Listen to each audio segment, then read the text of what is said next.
All right, my friends, today for our reading lesson, we're going to be reading a modern version of The Little Red Riding Hood.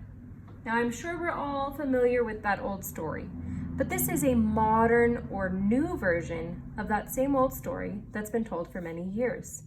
And this one happens to have some Spanish in it. Very exciting. Okay, let's get started. This is Caperucita Roja by Argentina Palacios, illustrated by Valeria do Campo. And if you would like to follow along, I am on page 236 in our Orange ELA reading book. Once upon a time, a young girl lived in a village south of a forest. She had a red riding hood. She loved it. She wore her red riding hood every day. So people called her Caperucita Roja. One day, Caperucita Roja's mama said, "Hija, abuelita is sick." Abuelita is another way to say grandma. Take her some food. Visit with her for a while. "Sí, mama," Caperucita Roja said. "I will go now." Follow the shortest path. Do not get distracted. Go quickly, Mama said. Do not forget your map. "Sí, Mama, I will take the map with me," said Caperucita Roja. The village was south of the forest. Abuelita's house was north of the forest. Caperucita Roja followed the directions on her map. She knew exactly where to go. Suddenly, a wolf stepped out of the forest. He was big and he was bad, so people called him Big Bad Wolf. "Hello, Caperucita Roja," he said. "Look at those pretty flowers. You should take some flowers to Abuelita."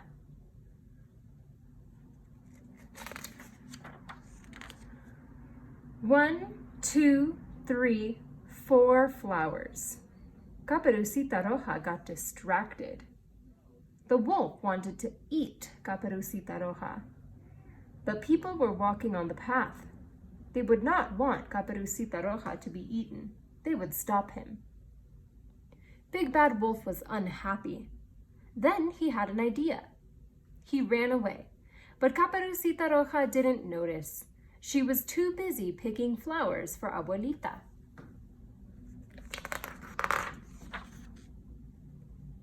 Big Bad Wolf thought he could get to Abuelita's house before Caperucita Roja. He checked his map to see what path he could take. He ran to the west, then he ran to the north, then he ran a little to the east. So our Big Bad Wolf went around this way instead of taking the same path as Caperucita Roja. Big Bad Wolf knocked on Abuelita's door. "It is Caperucita Roja," he said. "Come in, my dear," said Abuelita.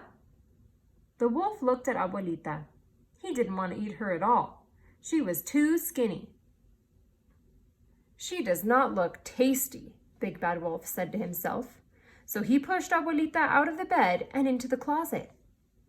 Then Big Bad Wolf put on one of Abuelita's nightgowns. "Now I look like Abuelita. I will eat Caperucita Roja," he said to himself. Caperucita Roja knocked on the door. "Come in." Big Bad Wolf tried to sound like Abuelita, but his voice was too low. That does not sound like Abuelita," Caperucita Roja said to herself. She opened the door. Something was wrong. Caperucita Roja saw 2 long ears. They were not Abuelita's ears. Then she saw one very long nose. It was not Abuelita's nose. She saw 2 little brown eyes. They were not Abuelita's eyes. Caperucita Roja thought fast. "Who can help me?" "The farmer can. I will go get the farmer." Caperucita Roja looked at her map. It showed where the farmer lived. Caperucita Roja went east. She ran and ran. She told the farmer about the wolf. I scare rabbits out of my garden every day. I will scare away that wolf. I will save Abuelita, he shouted, and they ran off together.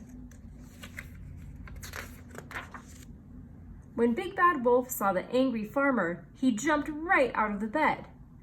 He tried to go right. He tried to go left. He could not escape. The farmer was too fast for him.